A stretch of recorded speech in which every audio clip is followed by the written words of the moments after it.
今日開始講呢個廣州嘅著名對聯及其影響。呢個對聯呢，就雅清認聯，係我國獨有嘅一種文學形式，係漢字特有嘅一字一個音節嘅語言藝術形式。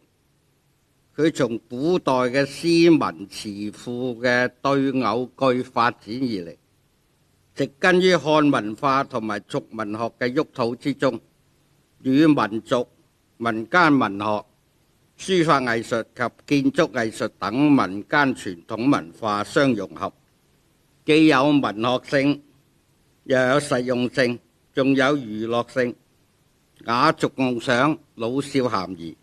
因此從佢誕生之日開始，就成為群眾喜聞樂見、家喻戶曉嘅文藝形式。從官府嘅衙署、佛寺道觀、祠堂廟宇、書院學社、名勝古蹟、園林別墅，到日常生活嘅婚喪嫁娶、添丁祝壽、新居落成、店鋪開張、工程剪彩、周年紀慶、親友提贈，對聯都派上咗用場。佢應用嘅廣、功效之大、品種之多，為其他文藝形式所不及嘅。佢係我國優秀嘅民族文化遺產，係被列入國家級嘅非物質文化遺產。從收集到嘅對聯嚟睇，廣州嘅對聯創作喺明代就漸入佳境，清代係鼎盛時期，民國仍有不少聯家。外地嘅一啲著名嘅詩人嚟到廣州，亦係顯示出一個認聯好手。外地名人嚟廣州，亦留下咗佳句，產生唔少嘅影響。佢哋嘅對聯作品不但數量可觀，質量亦堪稱一流。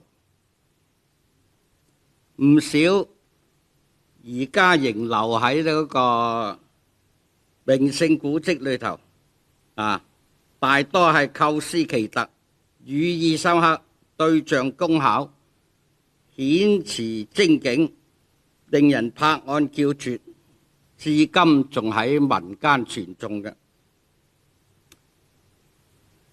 喺呢個2008年，廣州市文史研究館關震東先生，當時咧佢又兼任廣東認聯學會嘅會長，喺佢牽頭呢個我同埋呢個凌傳醒郭偉光等幾位同志呢，就一齊編嗰個《中國對聯集成廣東卷》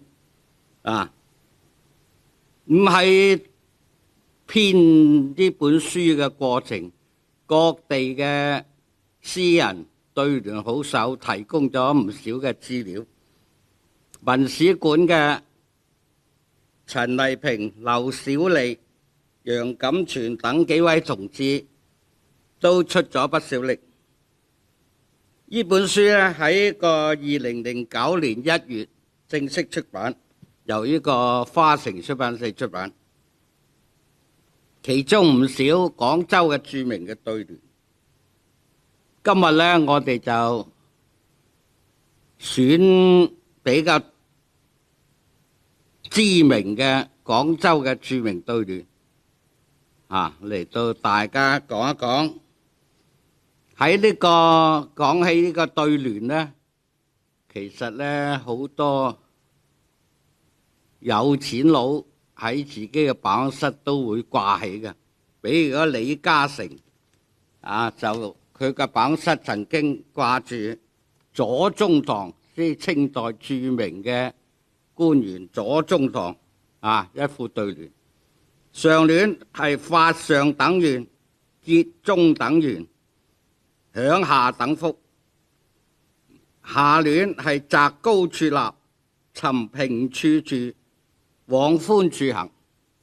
所以呢，唔少嘅名人都喜歡呢個對聯嘅。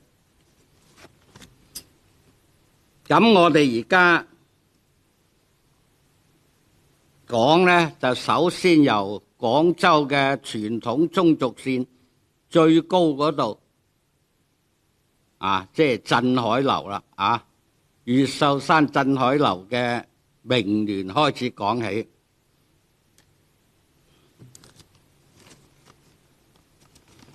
個鎮海樓嘅三大名聯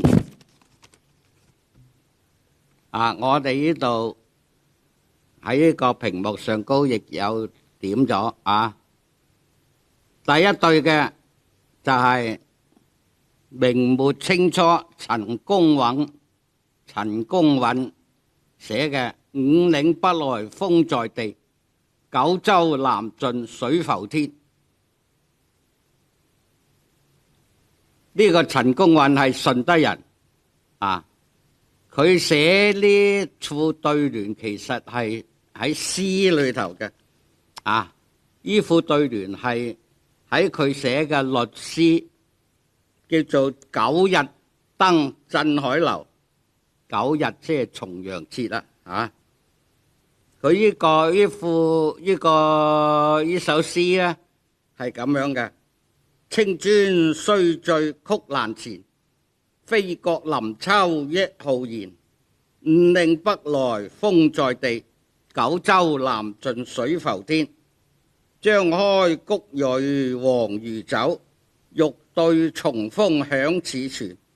白首重陽唯有笑，未堪懷古問山川。佢呢首係比較有名嘅律詩係呢個喺重陽節登上5層樓，即係舊時叫鎮海樓佢就係寫首當呢個傳頌最多就係中間呢聯：五嶺北來風在地，九州南盡水浮天第二副對聯就係民國時候胡漢民寫嘅：五嶺南來，珠海最宜明月夜。下聯：層樓晚望，白雲仍是看時秋。呢個係民國時候著名嘅政要胡漢民寫嘅。而第三首係最有名嘅，氣魄最壯嘅，就係清代兵部尚書彭玉麟寫嘅對聯。上聯係萬千劫危樓上傳，問誰摘斗魔簫，目空金鼓。下聯係500年故侯安在，使我已難看見淚灑英雄。咁呢副好有名嘅對聯就存在咗故事一個就係講係彭玉麟當時做到兵部尚書嘅，彭玉麟寫嘅。一啲人就話佢個幕僚寫嘅，即係佢個手下即係經常同佢寫文章嘅叫李帝華。所以呢副聯呢就有兩種講法一個係彭玉麟講，一個話佢手下李帝華寫嘅。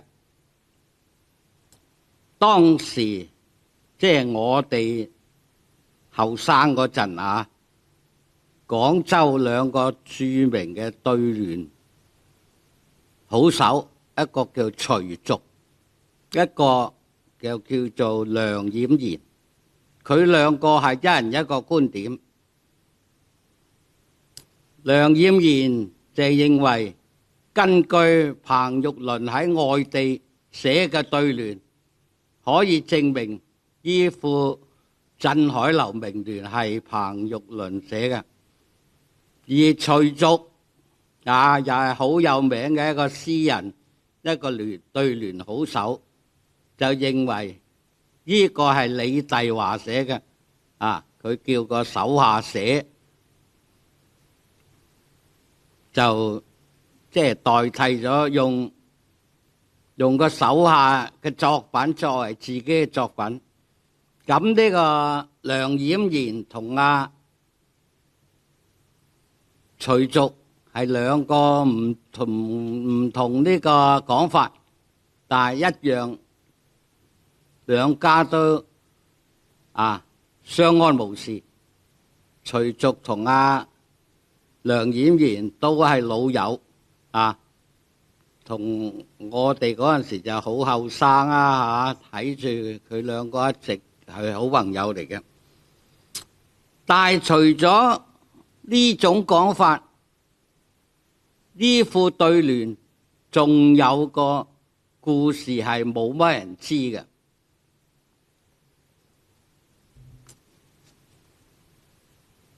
呢個可以講係一個秘密因為我當時任呢個廣州市文物志嘅責任編輯，咁有次咧就上去睇下，究竟呢副聯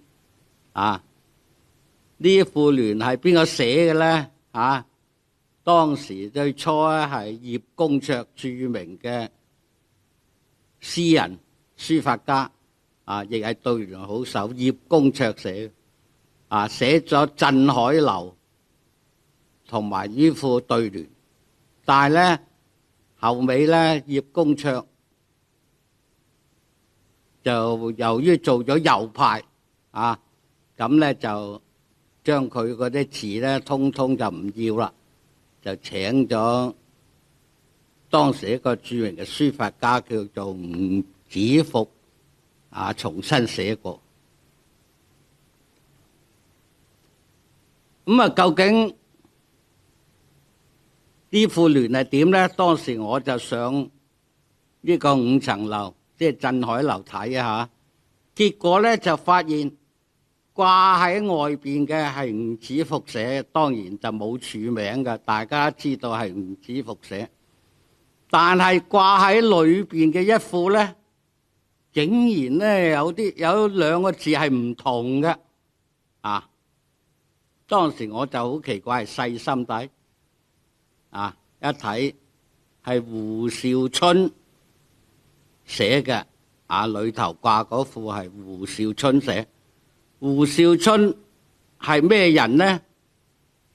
翻嚟我四圍呢個查下，結果發現胡紹春係廣州市考古界早期嘅一個著名嘅人物。咁胡紹春寫嘅同吳子復寫嘅有咩唔同呢？我當時對過呢，就發現咗呢個有兩個字係唔同嘅。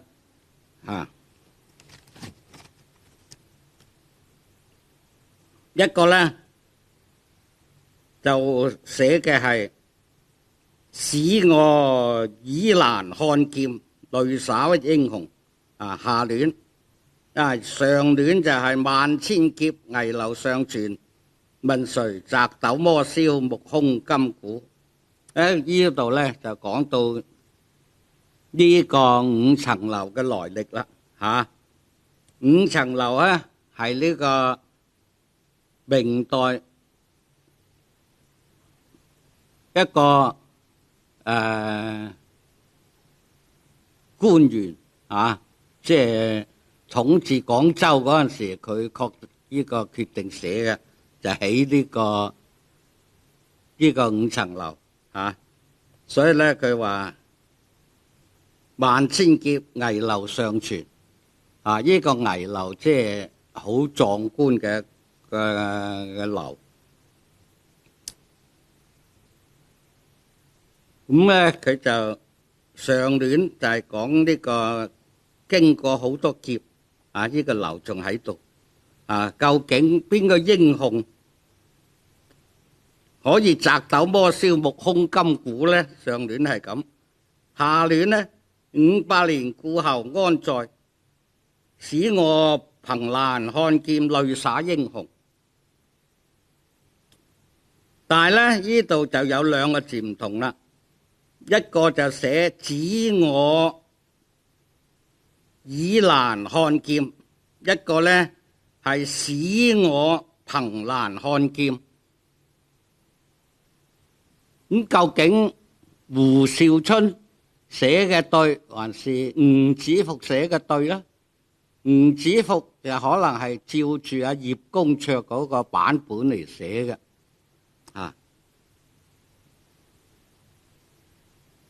但係呢個胡紹春當時係民國嗰陣時係考古界嘅著名人物，又唔會亂咁寫，所以咧呢兩個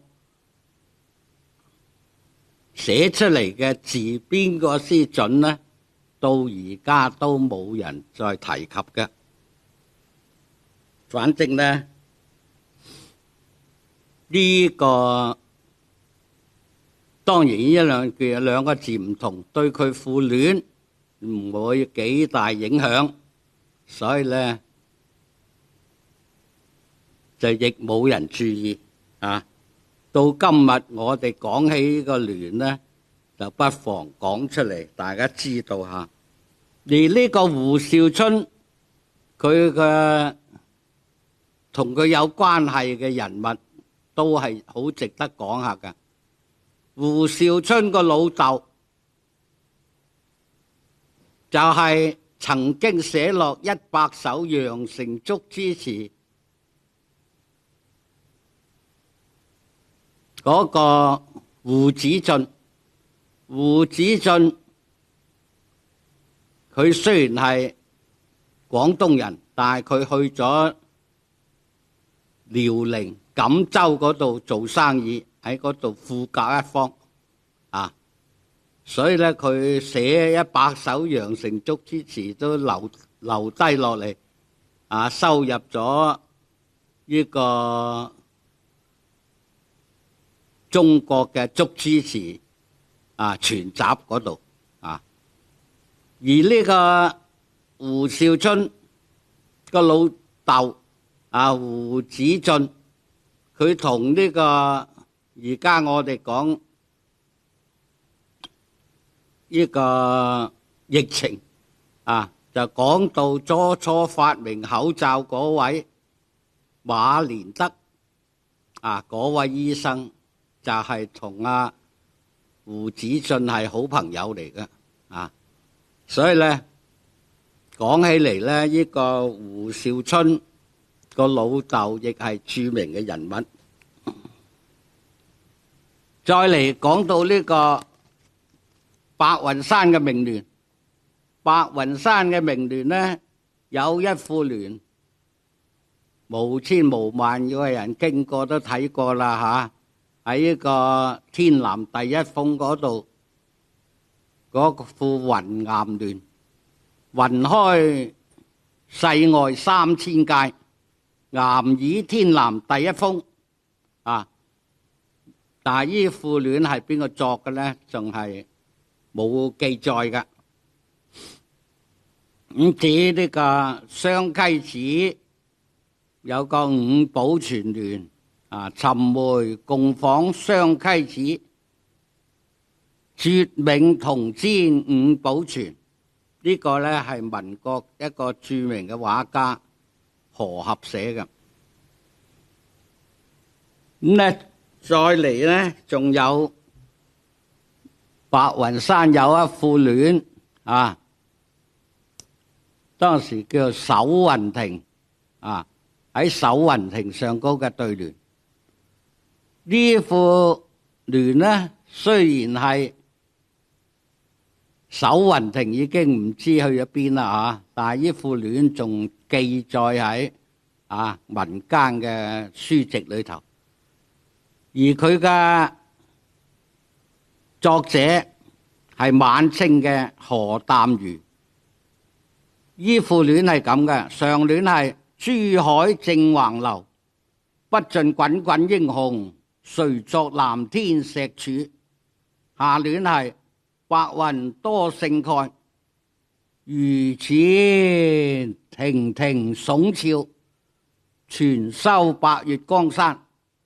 依副聯係何淡如寫嘅，何淡如我哋下文再詳細講。佢係一個著名嘅詼諧嘅聯家。另外咧，白雲山著名嘅鄭仙岩就有副聯，係清代葉夢龍寫嘅，鶴樓仙跡住，岩古潤雲新。另外能仁寺牌坊嗰副聯呢，又係好著名嘅。上聯係須知各有因緣，試問心，哪個會金居人後。下聯係豈得尊師境界，再努力何愁不到佛前。就係呢個激勵人哋前進嘅一副聯。以前嘅聯仲有好多名人嘅，譬如雲泉山館有清代著名嘅詩人張維平寫嘅對聯，雲泉山館嘅對聯，雲外重泉山中舊館。當時呢個雲泉山館原本有三賢祠，即係祭祀蘇軾、崔與之、王佐祭祀呢三位先賢嘅。另外呢，有呢個藏書家孔廣圖嘅一副對聯，兩朝名士流芳竹，一代風騷合返鄉。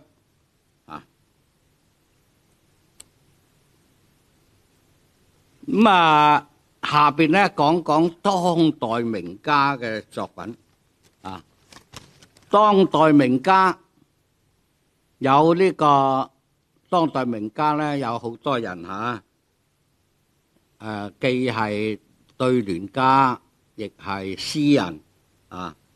當時呢經常一齊玩嘅有梁冉賢、余祖華、關震東、雙成造、張采庵、關山月。記低落嚟嘅對聯有好多，呢度舉幾例。一個就係徐續嘅白月蔚藍天，人物風流名盛世。下聯五龍盤北嶺，山川聖竹記名泉。呢個係徐續嘅。梁冉賢有個字叫做重生，所以佢有時用個名係梁重生。好似呢個雲閣初探庭嘅聯，雲路迂迴開勝景，壑岩深水有仙蹤。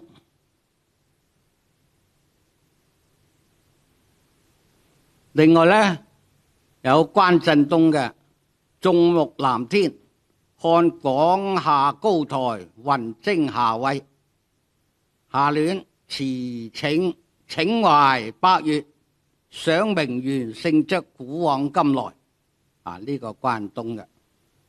仲有麓湖嘅聚芳園聯，呢個係梁冉賢嘅。在會各書紅谷字，芳遊同詠鹿鳴詩。另外呢，有梁冉賢、余祖華嘅桃花間聯，山樓絕錦飄紅雨，合谷床下楊碧樓。雙成座嘅珠海光大地，雲山勁登攀。另外，國家領導人董必武嘅山莊旅社聯，綠樹多生意，白雲無盡時。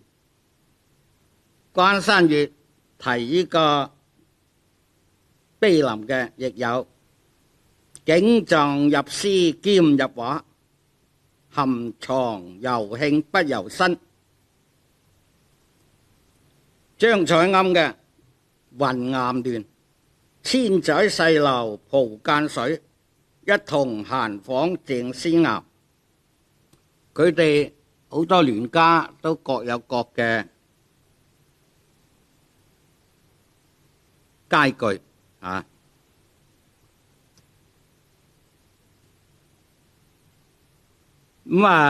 至於佢哋嘅聯呢，各有特色，就唔喺度慢慢講啦。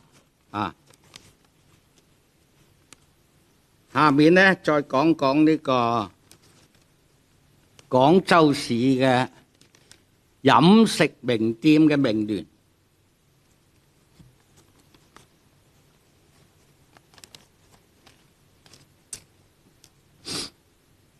咁喺嗰個民國時候最有名嘅陶陶居青聯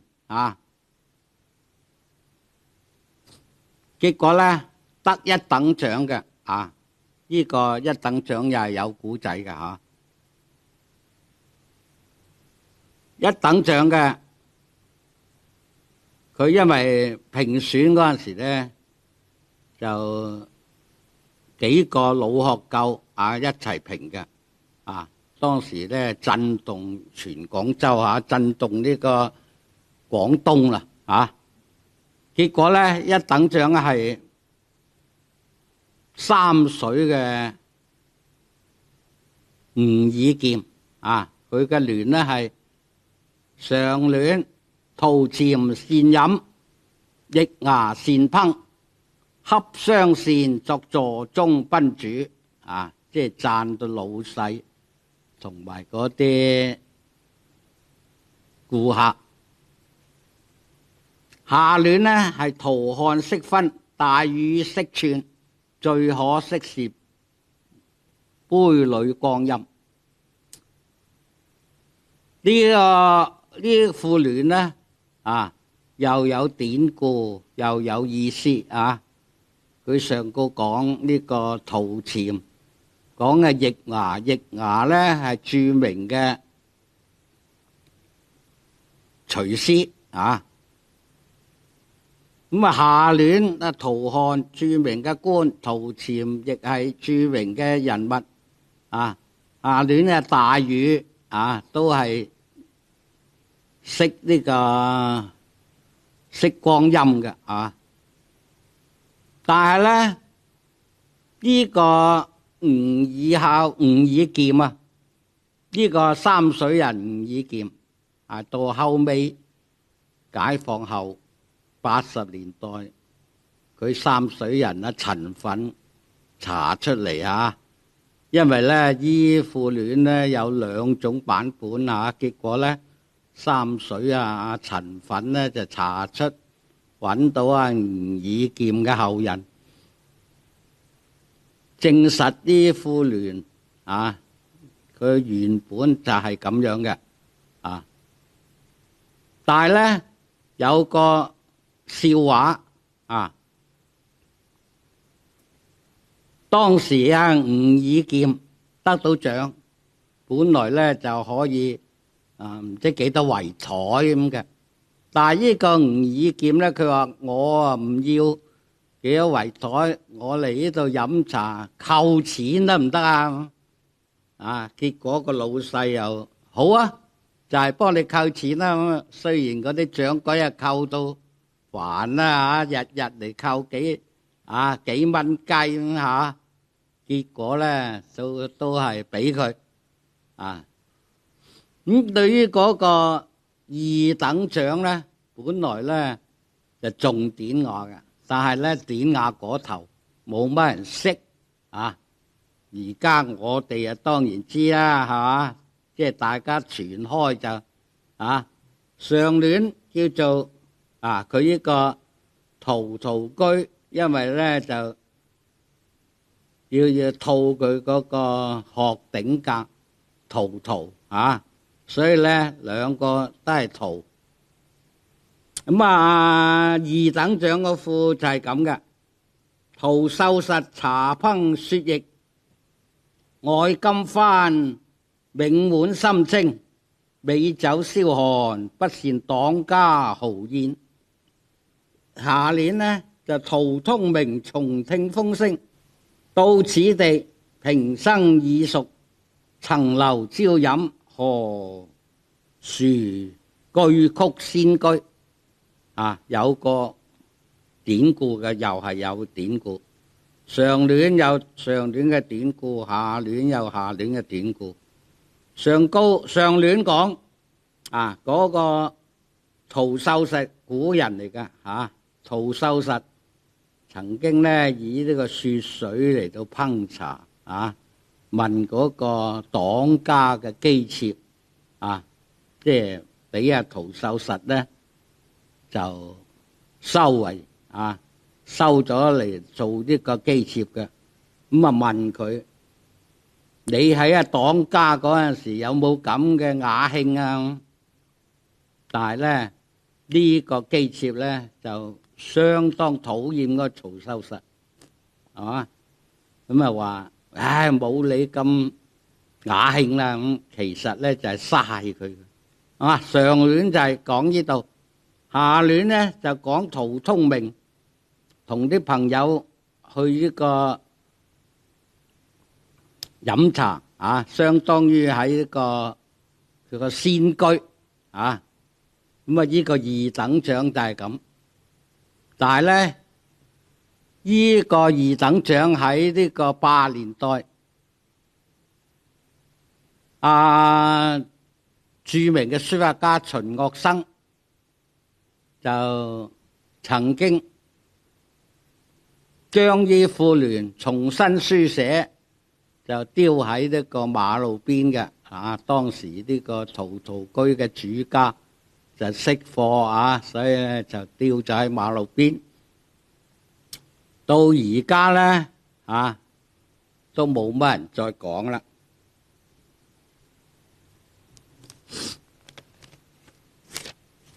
咁實際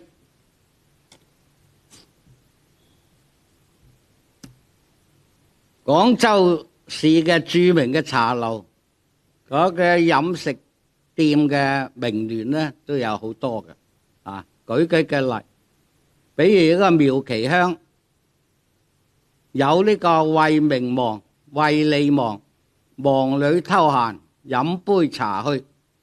下聯係勞力苦勞心苦，苦中作樂拿壺酒來。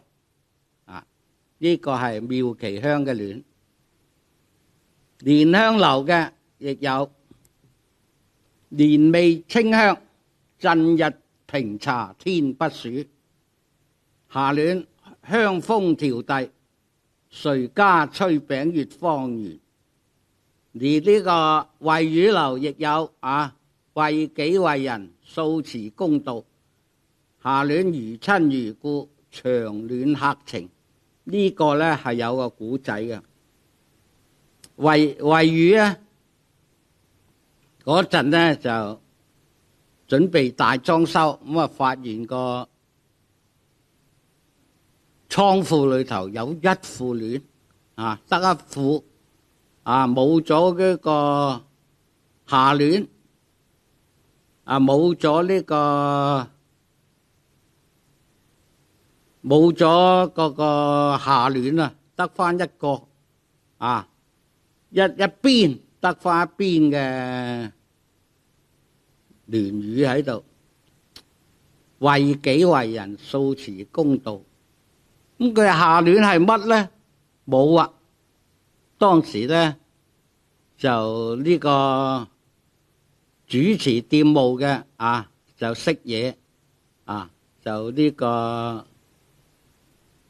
同呢個粵港信息報打交道結果咧由粵港信息報喺報紙上高發呢個文徵求下聯，上高為己為人啦，即係上高啊個為字就係呢個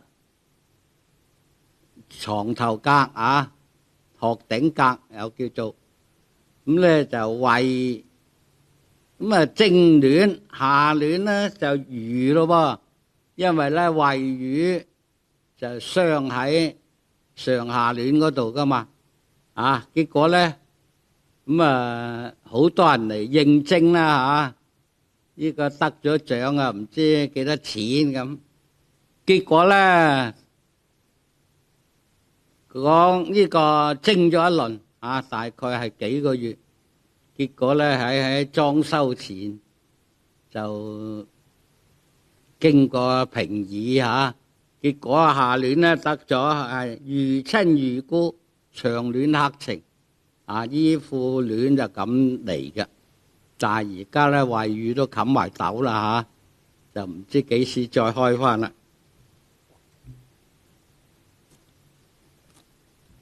咁除咗仲有除咗呢個妙奇香謂語蓮香仲有好多食肆名店都有聯嘅下邊呢，我哋再講呢個名勝古蹟裏頭嘅一啲名聯。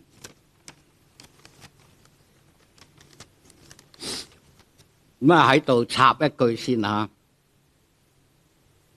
對聯呢，雖然有佢嘅規定上下聯平仄對象都要講對象，講對講呢個詞句嘅聲韻，但係咧有一啲就唔合聲韻都會流傳嘅都有，比如呢個大佛寺嘅名聯而家都有掛花喺度嘅。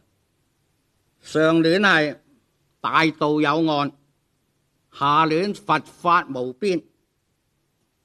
大道有岸個道同埋岸本來咧按平仄個道嗰度應該係平聲，但係大道有岸呢個道係仄聲嘅，但係佢又唔阻佢呢副成為名聯。大道有岸，佛法無邊，一樣傳到而家據說呢個係尚可喜，即係打入廣州，清代打入廣州嗰個尚可喜嗰個師爺金情所作嘅。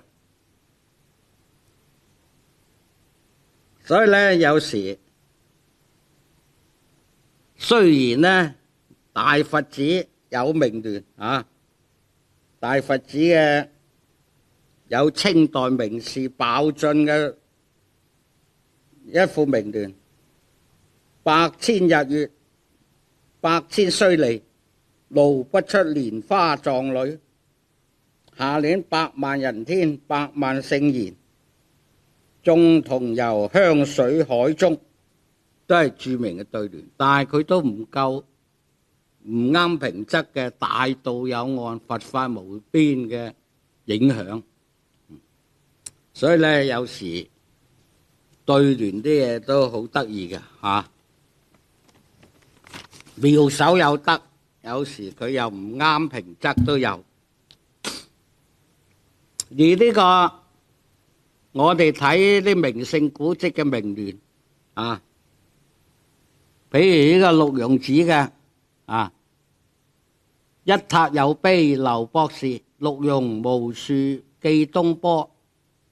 大陸庸寺門口嗰副名聯，呢副名聯係邊個寫嘅呢？而家都係一個謎。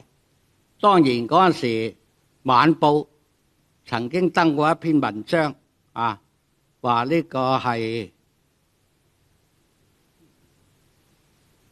姓岑嘅學士所寫。其實呢，就根據陸庸子志。陸庸子志啊，當時係呢個雲峰大師主持嚟修嘅，執筆嘅係呢個當時一個著名嘅詩人余少藩啊，個公子余少藩個仔啊嚟到執筆嘅。但係呢，因為當時我同佢比較熟，大家傾起究竟陸庸子呢個一塔有碑劉博士，陸庸無樹記東坡，邊個寫嘅呢？啊，就講呢個岑學呂寫係唔啱嘅啊！實際佢呢副戀呢係早就有留落嚟嘅啦。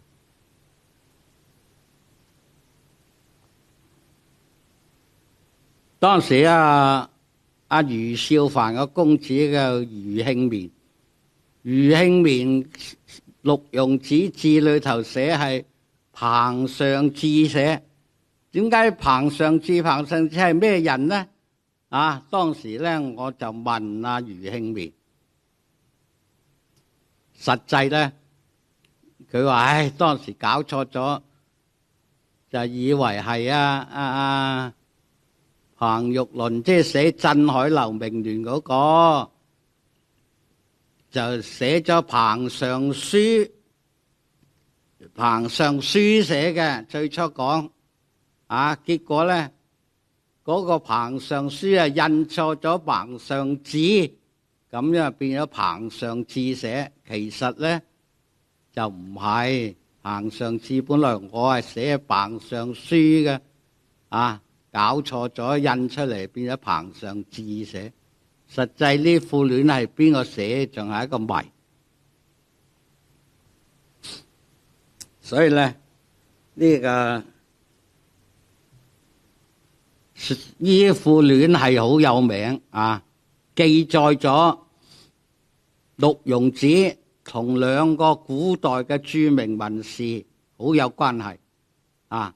一塔有碑劉博士寫呢個陸庸子嗰個塔啊，舍利塔呢個碑記係王勃寫嘅啊，唐初名士啊，王勃寫咗呢個寶莊嚴子碑記啊，唐代嘅啦。啊，所以佢話一塔有碑劉博士，呢個博士係背着呢個歌頌呢個王勃嘅啊。陸庸無樹記東坡咧，因為蘇東坡嚟嗰陣時見到六棵榕就留下咗陸庸兩個字，但係到後尾咧啊，到呢個清末嗰陣時已經係嗰個陸庸嗰六棵榕樹已經唔齊啦，啊！所以到20年代咧，曾經起過種過一啲榕樹，起咗一個保榕亭，係咁樣嘅。但係呢個陸庸無樹記東坡呢個古仔咧，只係留低喺度啊！依副聯邊個寫咧，都係唔知嘅。到呢個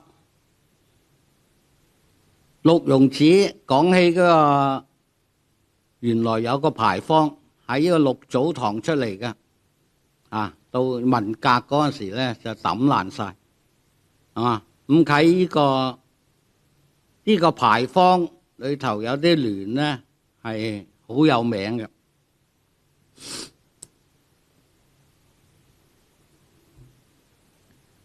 佢嘅牌坊正面咧有一副聯，係呢個清末同埋民國初嗰個名士趙藩所撰嘅。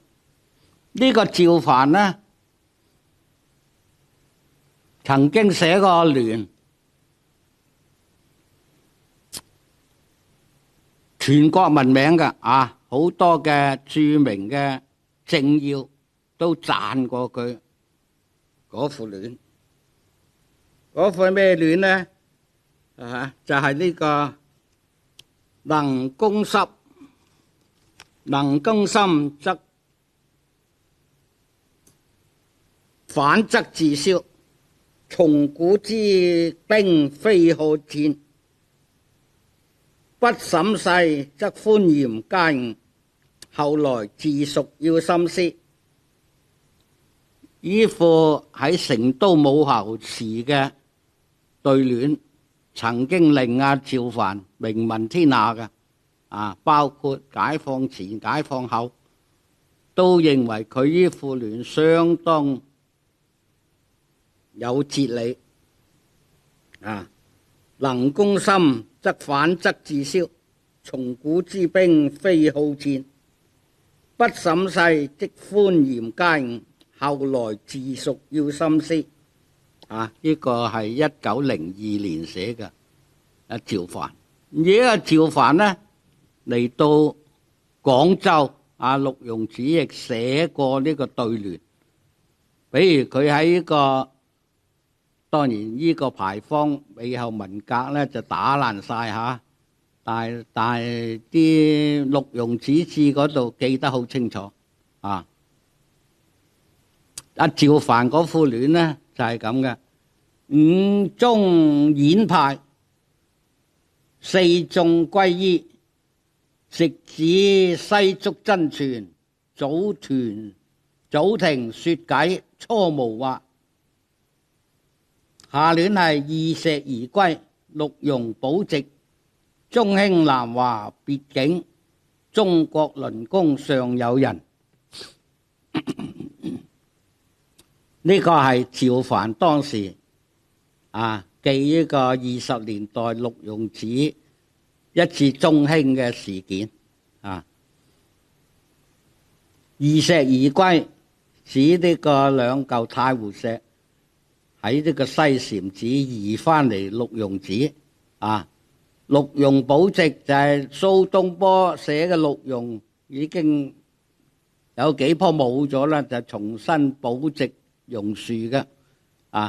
所以話二石而歸，六庸保值，中興南華別境，中國輪功尚有人。就係趙凡讚鐵禪，讚當時主持陸容子嘅鐵禪。當然鐵禪咧收尾到呢個抗日戰爭勝利後咧，俾人話佢呢個由於去過日本拜見天皇，所以話佢漢奸。鐵禪咧就揼晒啦吓。咁其他嘅仲有呢個有一副對聯呢個牌坊，因為佢幾變噶嘛有一副對聯咧，即係從呢個六祖堂出嚟就見到嗰副就係嗰副對聯呢，就係陳大年寫嘅。陳大年係民國著名嘅律師，解放後呢，佢就廣州市文史研究館首任嘅館長。佢嗰副對聯係咁嘅：六庸無恙，奇石猶存，陳劫幾經年，是佛法不生不滅。下聯係一塔擎天，萬花扎地，園林多夏日，問大家誰主誰賓。所以呢個陳大年都好有文采當然呢啲呢個牌坊都抌爛晒，佢嘅名聯呢，可能有啲人知道，有啲人就唔知啊。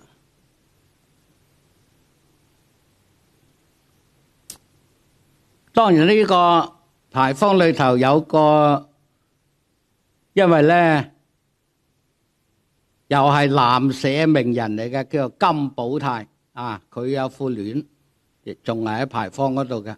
聖迹數名山，達摩里、東坡劇、黃鉢碑，當年萬海尋幽，300鐘聲流過客。上聯上聯就係寫呢個陸庸寺度達摩嘅鞋、東坡嘅屐、黃渤嘅碑都係值得後人懷念嘅。下聯子堅擔大任，舍利塔、南中像、太湖石。此日容庭懷古，5000弟子有傳人，係呢個南社嗰陣時，呢個民國時候南社係著名嘅一個組織南社名人金寶泰嘅。另外咧，呢個趙凡仲有一副聯係東坡即社聯請看兩字大書，鴻飛去後行流雪。下聯係詩見陸庸當日，鶯亂啼時葉滿庭。即係證明咗嗰陣時陸庸寺仍有一個湖仔叫奕湖奕湖邊間有個東坡精舍都係呢個對聯留翻嚟後人懷念嘅。至於個其他嘅地方，三元宮亦有佢嘅名聯上聯係數十年俯仰流光，興廢存亡，仿若過眼雲煙，順流幻境。下聯係索朗代，陰陽變化，中間報應，直覺青天日月，西照無遺。當然呢個又係呢個教化呢個大眾弟子呢個要知道下呢個報應。光孝寺亦有名聯而佢嗰副聯呢，最名嘅就係明代冚山禪師寫嘅禪教遍環中，知為最初福地，其源開嶺表，此是第一名山。呢個係記呢個光孝寺嘅歷史嘅。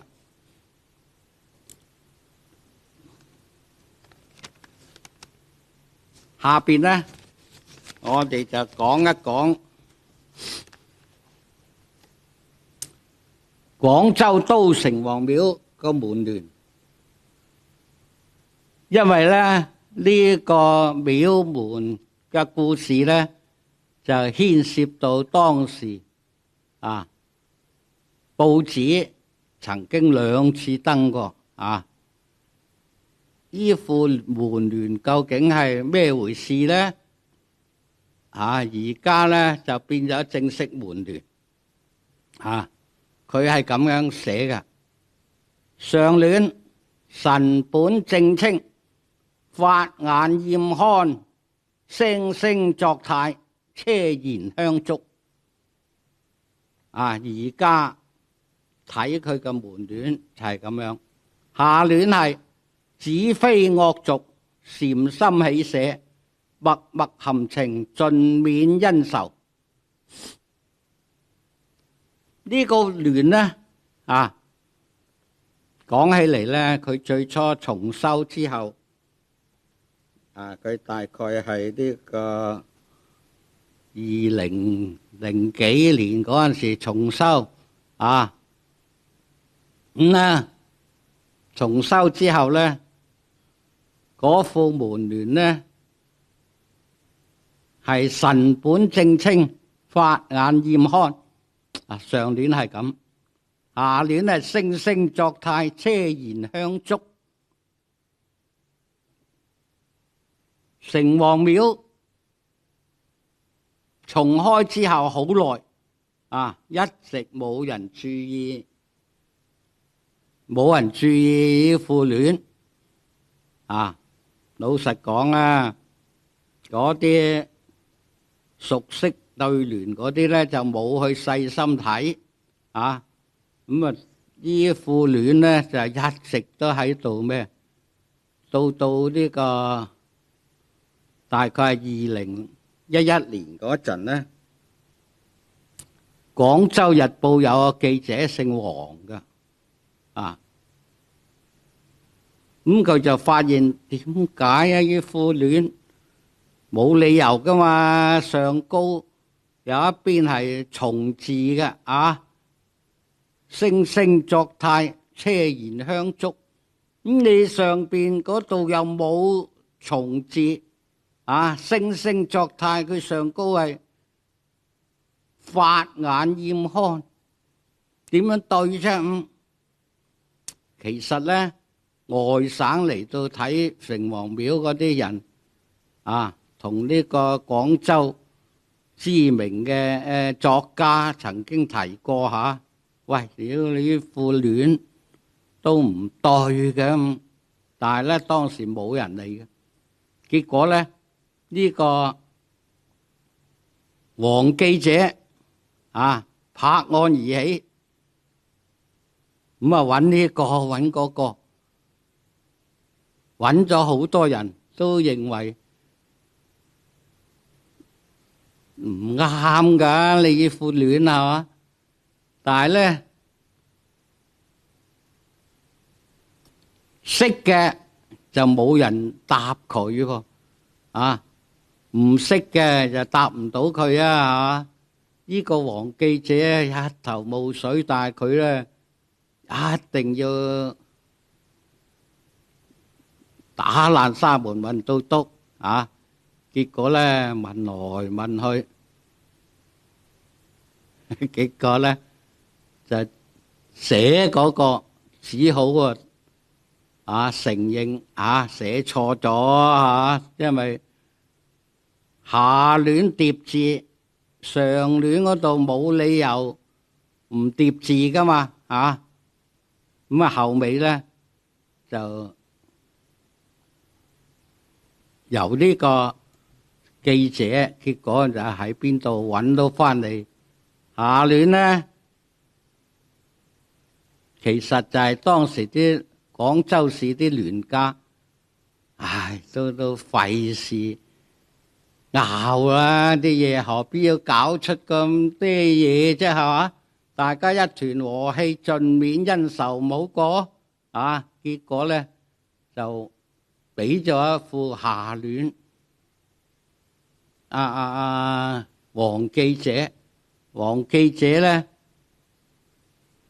就結果咧呢副下聯咧，子非惡俗，禪心起寫，默默含情，盡免恩仇咁嘅俾嗰個書法家重新寫過，咁有咗呢個都城隍廟嘅門聯其實據講呢副聯呢係原來係火神廟嘅聯嚟嘅咁喺我哋有名嘅陳禮寫過一副火神廟聯，免思上古聖神，四時轉歲，請看太平氣象，萬戶炊煙都係呢個火神廟嘅聯嚟嘅。咁呢，結果呢個都城隍廟嘅門聯就咁樣嚟嘅。咁講起廣州人，有時喺街道嗰啲民眾仲厲害過呢個官嘅喺呢個龍肚尾有條將軍直街，將軍直街曾經有一個將軍廟，呢個將軍廟呢唔係正式將軍，係民間封嘅將軍原來呢個係老更嚟嘅，即係打更保安嚟嘅。佢有次呢就為咗保護鄉土，有賊嚟到侵入龍肚尾，佢咧就奮起抵抗啊！結果咧身受重傷就死咗。咁啲街坊咧就起咗間將軍廟。呢個將軍廟咧，我哋90年代初都仲見佢門口嗰副對聯，嗰副對聯呢係公冠虎賁超大勇，下聯係因誰龍肚換重光。據呢個當時麥漢興老先生老畫家，佢講就係街坊鄰里紀念呢個老耕嚟到起呢個廟嘅。呢個廟咧就刻咗一副對聯喺度。由於佢解放後咧做咗呢個街道工廠，所以用保留，一路保留到80年代、90年代初仲喺度嘅。所以咧就講明呢個民間對呢個保護鄉土嘅烈士係好有感情嘅。講到呢個紀念烈士咧，有唔少名人撰寫嘅啊，比如呢個黃興挽黃花崗72烈士聯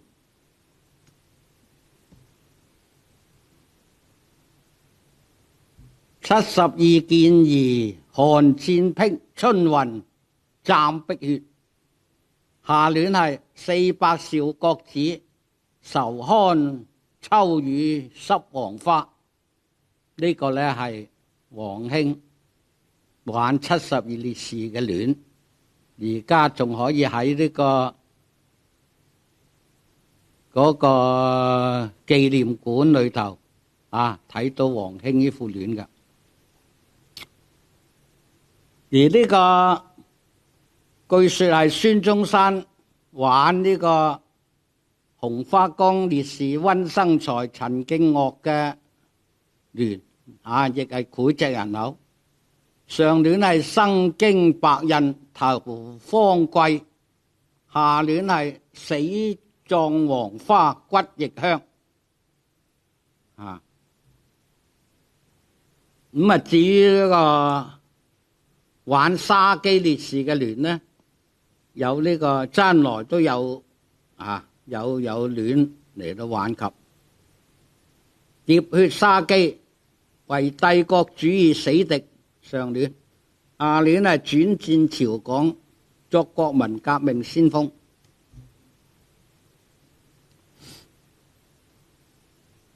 咁啊，下邊呢我哋就談一談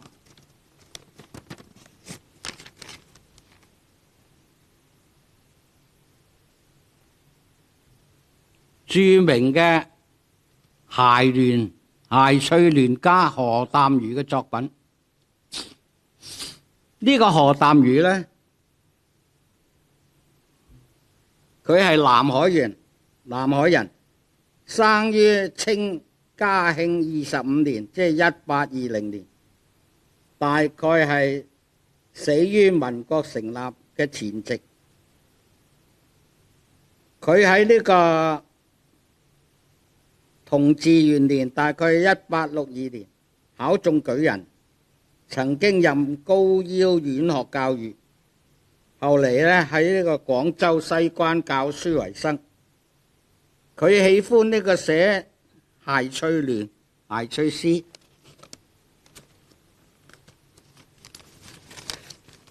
前年呢，佛山社科界專門出咗一本叫做《何淡如研究》，有佢嘅後人嘅文章。實際咧，何淡如嘅作品喺民國初期嗰陣時咧，都有人注意到啦。當時廣州嘅通俗小說家叫做梁紀佩，佢將何淡如嘅諧趣對聯輯成一卷，由呢個廣州崇德堂出版。書名就係何淡如先生妙聯。如今呢，呢個喺呢個中山圖書館有兩個版本啊，有藏書啊，我去睇過啊，裏頭啲書講到何淡如先生韻直風流，文妙公譜，名冠粵省，公卿大夫及市井中人素重其名。其對聯作品工妙之處，經令人笑而絕睹。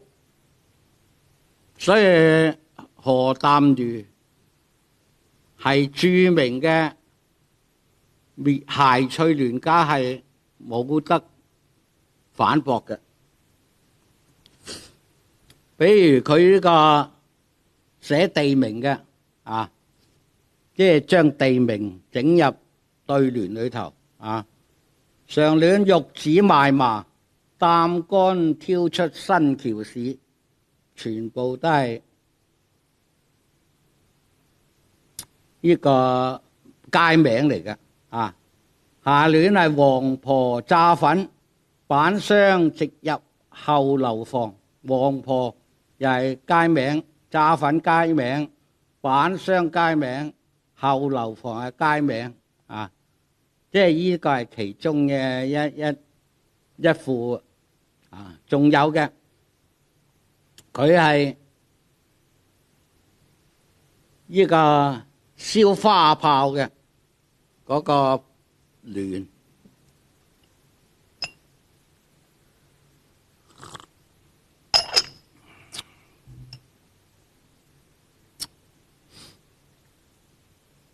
燒花炮佢就喺燒花炮嗰個棚嗰度貼㗎，但係咧係有所呢個諷刺嘅。周身花真個好樣，上聯，下聯係一吐草格外大聲。佢係譏笑嗰啲得把聲啊冇實際嗰啲啊嗰啲人。有一副聯亦係呢個勸喻世人嘅啊，佛山春色賽會聯。雨後步江橋，月色朦朧，老者上房叉錯腳。下聯燈前觀訪說，花枝搖曳，少年誰肯認低頭。至於個何淡如嘅無情對，仲膾炙人口。無情對呢，佢係講字面啊，睇嚟啊好對，但係個內容呢就唔同嘅。比如最有名嘅雙拳打出眼火，下聯就係對面睇見牙煙。相傳呢個何淡如同個朋友出街，見到呢兩個人喺度打交啊，咁啊個朋友啊出咗雙拳打出眼火，隨口噏出，咁啊何淡如呢即刻就對啦，對面睇見牙煙啊，即係我哋廣州人啊知道咩叫牙煙啊。佢兩個咁樣打呢，眼火都爆晒啊！廣州人講眼火都爆，雙拳打出眼火。對面睇見呢就牙煙啦，啊！睇落去呢，即係嗰個字面呢，你就外省人睇見呢副聯呢就蒙查查，廣州人睇見就啊識廣州話嘅就唔蒙查查啊！仲有一個嘅，有人啊將呢個宮門桃李爭榮日呢個古句咧，古詩句啊，咁啊何淡如對法國、荷蘭、比利時三個國名，其實咧就冇意思啊，不過係無情對，都係個谷中意啊。仲有就係話。又係話何淡如對嘅，客上天然居，居然天上客，一副呢個一個飲食名家出呢個征聯，咁結果咧，何淡如人過大佛子，子佛大過人，即係上下一道調轉嚟嚟對嘅，即係一個講古仔咁講啦吓。但係咧有一副相當精彩嘅佢話呢個何淡如同個朋友出街，個朋友就俾個聯佢對，珠水船如梭，橫跡波中感受。哇，好呢個有詩意喎珠江裏頭啲船都好似個梭咁喺度織布咁樣即波中感受。咁何淡如咧就答佢羊城塔似筆，倒寫天上文章。佢應對光塔，光塔好似支筆咁倒轉倒轉嚟到寫天上文章所以咧依副咧就寫出咗廣州嗰啲景色。但係咧前年佢佛山社科界就佢因為出呢本何淡如研究，佢個後人都有文章嘅，佢就講起何淡如有一副聯，啲人傳錯咗嘅就係個個都知道呢個何淡如依副聯嘅，實際又唔係。原來咧當時我哋喺廣州都傳到遍噶啦呢個講到何淡如佢個字咧叫做右鴻文字少一點嗰個右右鴻。佢話咧原來係呢個何淡如中咗秀才，咁咧就去做槍手，即係去替槍代人去考試，俾個縣官發現咗。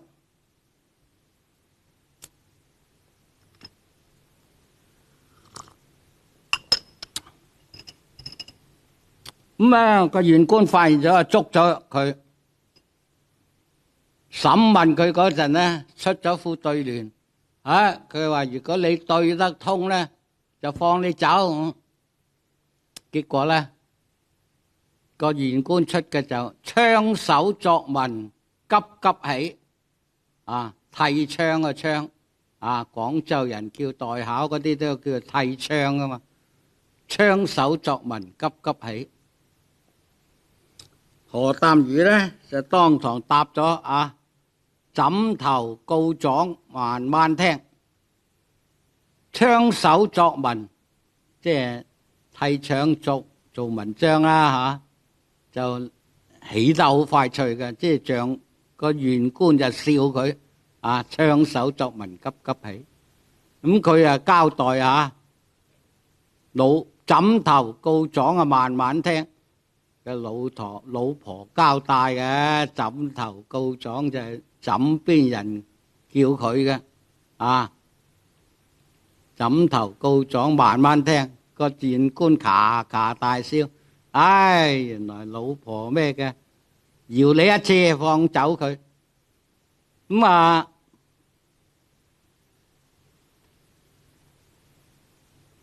佛山佢個後代講冇呢回事何家後代話冇呢回事邊有呢回事又何文鴻變為何右鴻槍手隔去秀才就變咗呢個冇咗秀才。佢話冇呢回事，所以咧呢個呢本書咧，實際就叫我哋同佢辟下謠咁嘅啊。而呢度咧就作為即係為阿何文雄、何淡如講翻句公道話啦嚇。究竟有冇就唔知啦啊。咁講起呢個廣州嘅祠堂聯就好多好多啊。喺呢個中國楹聯集成廣東卷裏頭啊，有成半都係祠堂聯嘅啊。所以咧，我哋就只係揾啲嚟講下啦嚇。天河嘅一個劉氏家廟聯就好有名噶。呢個劉氏家廟係邊個建嘅咧？就係劉永福啊。而家有永福路啊，白雲山能仁寺有個虎字，又係劉永福寫嘅啊。咁佢呢個劉氏家廟咧，又講自己嘅啊，劉氏啊，劉永福喺度啊。佢上聯係拍馬從南越歸來，構素園用台仙靈，錦雪聲威流水石，好有氣概啊。劉永福確係值得呢個喺廣州留名㗎啊。下聯係整履入神經捍衛，把兩字片兒同聲，合傳忠孝耀鵬城啊。就係講佢劉氏啊，呢個劉氏家廟，劉永福喺度啊，留低呢個咩都呢個令人懷念。黃埔廟頭村啊，有張氏大宗祠聯啊，佢祠堂裏頭啲聯呢，多數都係樹先言啊，為後代立榜樣嘅啊。比如呢個黃埔廟頭村張氏嘅大宗祠聯，上聯係拜宰相立朝儀，德厚才高跨一代。下聯係擊秦王扶漢室，功成身退為先賢。上聯呢寫嘅係張九齡，張九齡呢係唐代嘅，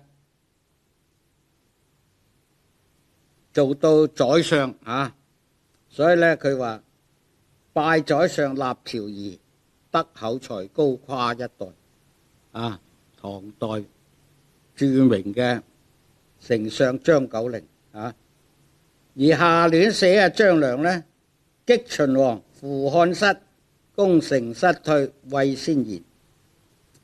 張良博浪沙擊秦王，一個啊買通啲人飛個鐵錘落去暗殺呢個秦始皇，結果暗殺唔到啊。所以咧佢話擊秦王扶漢室，到後尾佢輔助劉邦統一天下，功成身退啊，唔做官啊，匿翻去山林啊。呢個咧就係張良嘅著名事蹟。而好多呢個祠堂嗰啲聯呢，都係歌頌呢個先人嘅功績啊，激勵於後人嘅。比如呢個黃埔珠江村有個李氏大宗祠，上聯呢讚阿李白，下聯呢讚阿李世民啊。斯文駕到，將略開堂啊。黃埔文涌陸氏祠堂亦有承前啟後嘅對聯相傳係末代嘅清代末代嘅文士朱汝珍所撰嘅。佢係咁嘅，寫陸賈同埋呢個陸秀夫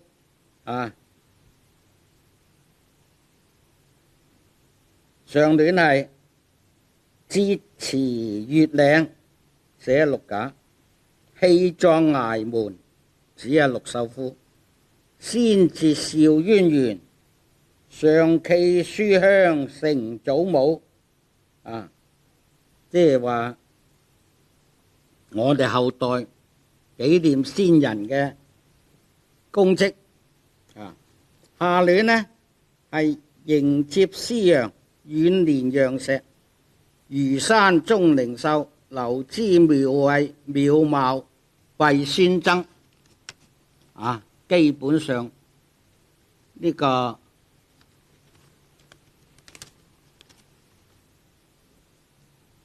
佢嘅祠堂嘅聯多數都係呢個紀念呢個祖輩，激勵後人，所以咧就好多嘅祠堂到而家有一啲嘅祠堂重新又揾人寫個祠堂聯，都有幾乎都係逃不過呢個慣例嘅。但係呢，我哋同呢個祠堂寫對聯呢，都有個差唔多有規定。一般呢，佢都唔出現祖輩嗰啲名，唔使講名，大家知道佢係做過乜嘢功勞，都係有咁嘅規定嘅。而家有啲名園呢，就名園就冇咗啦，但係對聯呢，仲呢個留翻俾啲人紀念。比如呢個西關葉家園，西關葉家園係好有名噶，但係都而家都冇咗啦。我哋睇下佢清代潘鏡泉寫嘅一副聯，好美噶。荷花蕩裏蛙船來，一笛臨風浦將白石新詞，笑此地不減西湖山水。上聯荷花蕩裏蛙船嚟，吹住嗰支笛，諗起白石新詞，姜白石嗰啲詞，諗起呢度真係令人好懷念。呢個係上聯。下聯荔枝灣頭攜酒去，千觴醉月，記得紅雲舊燕，與諸君且問南漢煙花。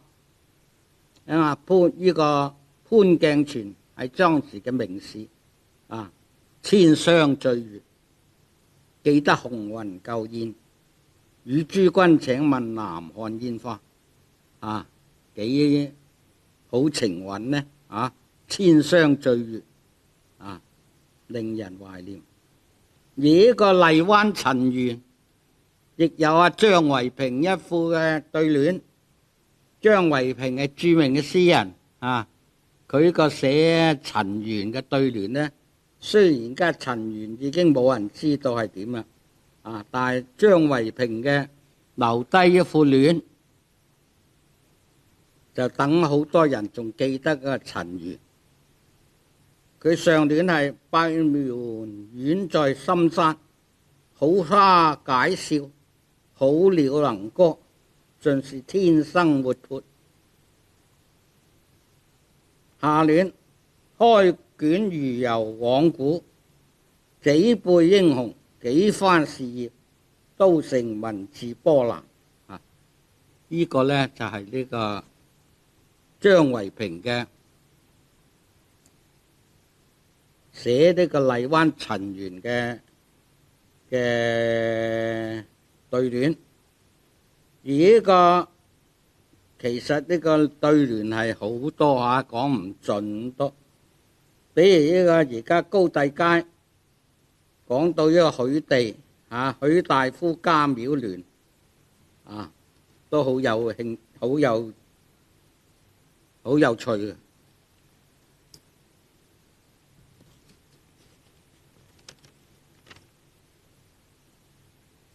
佢上聯係田以田，宅以宅，念先人創業艱難，冀與子孫克勤克儉，永垂不朽。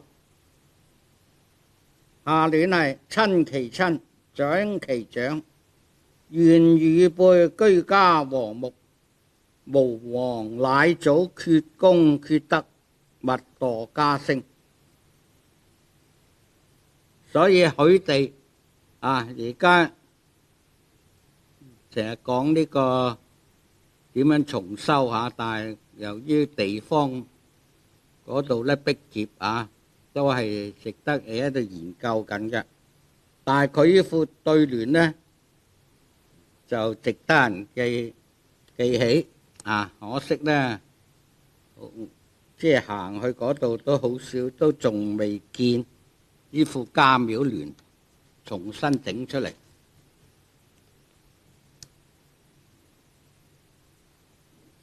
有一啲嘅詞聯呢，盡顯家聲都顯得好有教育意義。比如呢個北京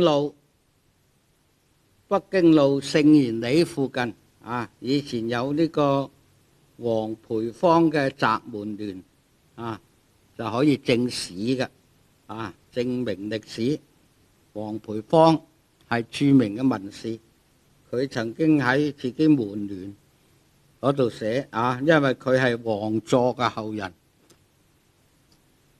王佐一般講佢係中山人，但係其實佢個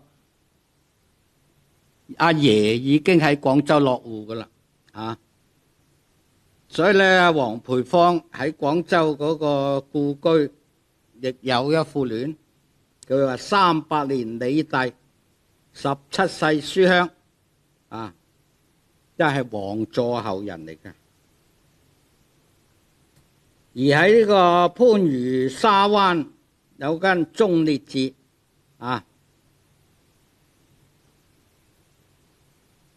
係值得人懷念佢嘅對聯嘅。上聯係與河山不朽，下聯係為民族爭存沙灣嘅忠烈祠嘅對聯。番禺謝村有李公祠演溪塘聯民國李才寫嘅。佢話為於國還要為民，錯奸惡誅貪污，以保民生民福。師所親必須師祖，重聖賢，遵禮樂，莫忘祖德祖功。仲有廣州錢江村廣語詞聯，呢個係聯合國表彰嘅詞嚟㗎。上聯呢，佢係詠陸賈陸賈呢個廣德南越國歸漢趙佗歸漢，所以呢讚陸賈。下聯呢就讚陸秀夫孭住個宋代嘅小皇帝跳海。所以廣語詞呢副聯呢，亦好有味道。佢話上聯係歌頌呢個陸賈嘅，調三寸舌，能勝百萬兵戈，開絕薛陀歸漢室。講陸賈，講趙佗歸漢下聯講陸秀夫，挺一孤身，獨操完全氣節，溺江負主仰崖門。所以聯合國表彰嗰個祠堂啊，呢副聯都幾得人中意嘅。咁啊，有人問啦，咁啊，康有為、梁啟超係著名嘅人物，佢哋有冇聯啊？有，佢兩個都寫過好多聯啊。但係咧就即係一下子想揾一副即係有翻咁上下氣勢啊，又有呢個大局嘅，真係好少啊！呢度講到傳嘅啊，廣泛傳嘅，康有為為咗賀啊吳佩孚50壽辰啊有聯，梁啟超賀康有為70大壽亦有對聯啊，兩個人其實都提咗好多對聯，即係比如呢個康有為提袁崇煥北京袁崇煥個詞嗰個聯呢，其身世係中夏存亡，千秋響廟死眾泰山，當時乃蒙大難。下聯聞鼓皮，思遼東遼將帥，一夫當關，穩若敵國，何處更得先生？紀念呢個袁崇煥嘅。梁啟超提呢個四川綿竹楊銳祠呢，楊銳嗰個祠堂亦係好有味道。壯志若難酬，天柱已傾，故國山河想往時。下聯相逢何太晚，哲人奇偉，兼拿秋水釣中雲。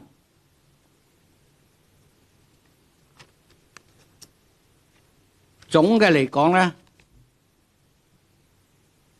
呢個對聯啊係呢個非物質文化遺產嘅項目，我哋應該要傳承，知佢嘅技巧，識佢嘅規則。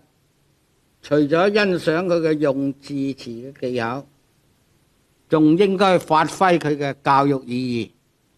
我今日就講到呢度啦。